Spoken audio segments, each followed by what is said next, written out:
Hello à tous, on se retrouve tardivement en ce dimanche. Je m'en excuse par avance, mais je suis vraiment très fatiguée. Donc, comme vous l'avez vu, on se retrouve pour 3 recettes sucrées. Et ici, dans un premier temps, on va partir sur une tarte amandine. Donc, pour cette tarte, il va nous falloir 100 g de beurre mou, auquel on va ajouter 100 g de sucre et bien mélanger avec la spatule en bois ou même une cuillère. Vous faites vraiment comme vous avez le plus simple. Ensuite, une fois que le sucre est bien incorporé au niveau du beurre, on va tout simplement ajouter 4 œufs entiers, mais faites très attention, vous le voyez sur les images, on ne va pas mettre les 4 œufs en une fois, pas du tout. Ça va être un œuf, on va bien mélanger, le deuxième on mélange, le troisième on mélange et ainsi de suite.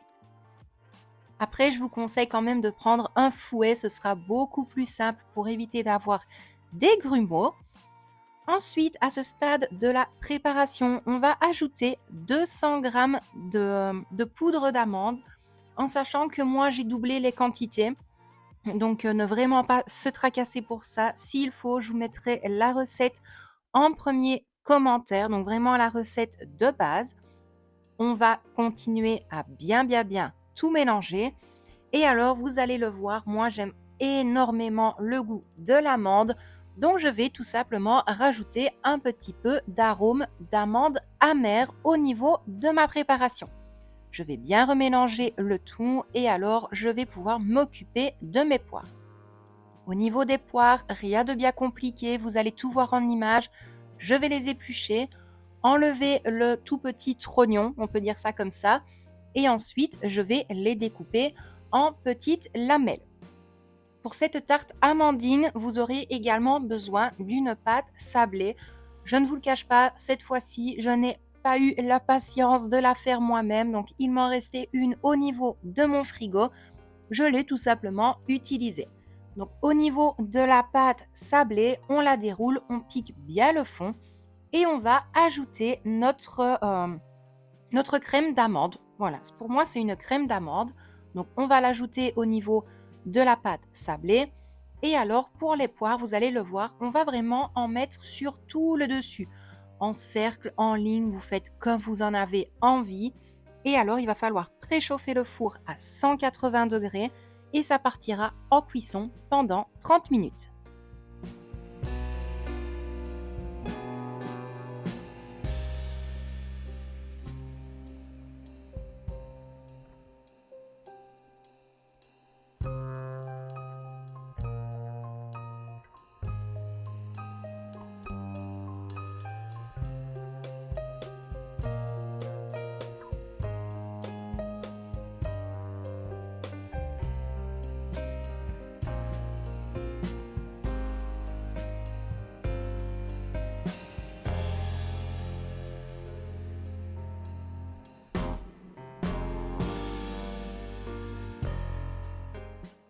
Voilà le résultat une fois notre tarte sortie du four. Honnêtement, ça sentait hyper bon et croyez-moi, elle était juste super bonne.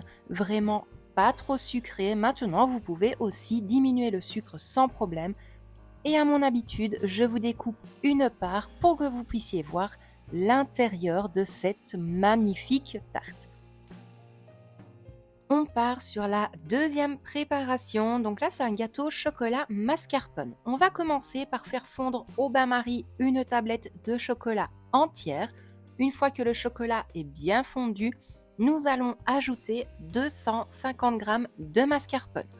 On incorpore bien et totalement le mascarpone au chocolat. Et alors ensuite, nous allons devoir ajouter 4 œufs. C'est un petit peu comme dans la tarte amandine, on ne place pas les 4 œufs en une fois.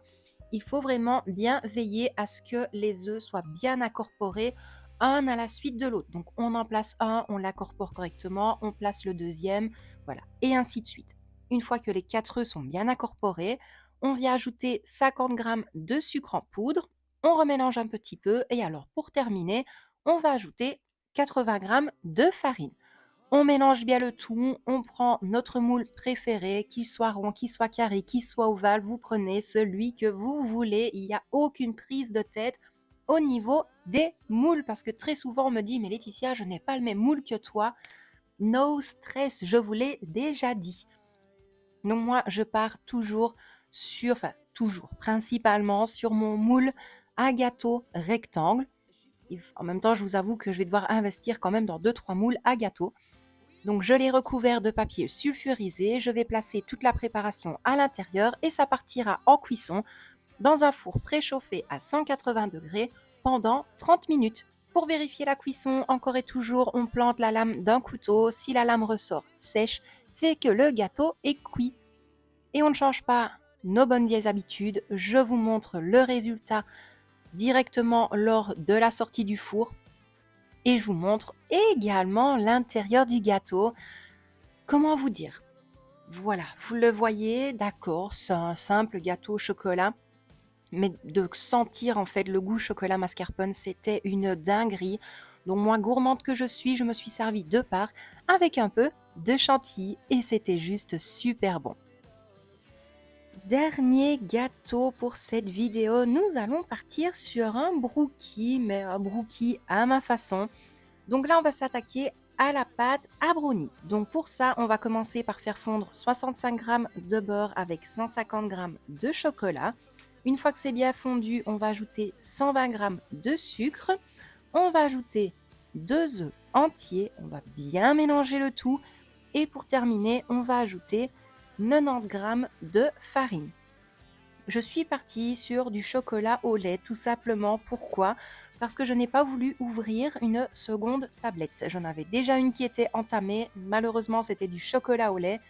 Je vous conseille vraiment pour une pâte à brownies de prendre du chocolat noir. C'est meilleur, c'est quand même beaucoup moins sucré. Mais voilà, j'avais vraiment pas envie d'ouvrir une nouvelle tablette où il allait me rester à fond. Voilà, pas du tout. Donc je suis partie sur du chocolat au lait. Une fois que notre pâte à brownies est prête, on la laisse sur le côté et on va s'attaquer à la pâte à cookies. Donc pour ça, nous allons travailler 100 g de sucre, on va le rendre un petit peu pommade. On va y ajouter 90 g de sucre brun ou de la cassonade, vous faites avec ce que vous avez. Une fois que tout est bien incorporé, bon vous le voyez, j'ai un petit peu galéré avec le fouet, mais j'allais pas prendre une spatule en bois en sachant que je vais devoir incorporer un œuf entier. Donc c'était beaucoup plus simple d'effectuer la préparation au fouet. Oui, je suis têtue, je le sais. Donc on incorpore bien comme il faut l'œuf entier. Une fois que l'œuf est bien incorporé, on va ajouter 180 g de farine et une petite pincée de sel. On remélange encore une fois bien le tout et alors on va ajouter des pépites de chocolat parce que sinon sans ça, ce ne serait pas un cookie. Au niveau des pépites de chocolat, c'est un petit peu, on va dire, facultatif. Si vous n'en avez pas, vous pouvez très bien concasser une tablette de chocolat ou râper justement une tablette de chocolat. Vous faites comme vous en avez envie.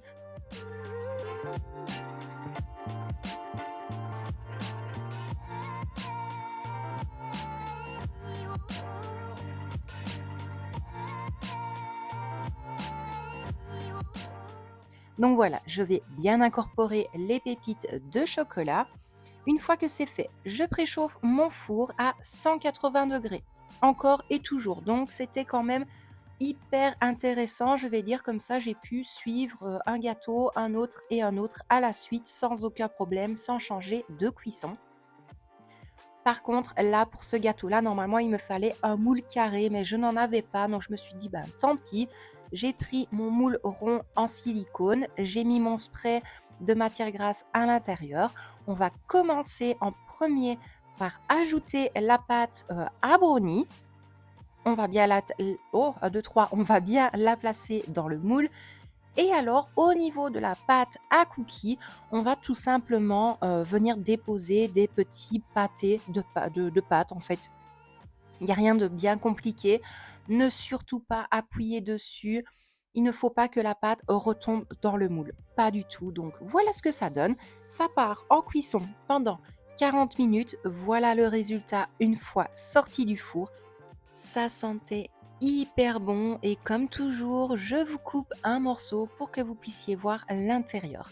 Donc moi, je vous dis un immense merci à vous d'avoir regardé cette vidéo. Je m'en excuse vraiment qu'elle a été aussi rapide, mais voilà, j'ai vraiment manqué de temps. Je pense qu'en plus, ça s'entend à ma voix que je suis extrêmement fatiguée. Donc moi, je vais vous laisser là pour aujourd'hui et je vous dis à très vite dans une prochaine vidéo. Plein de bisous à vous.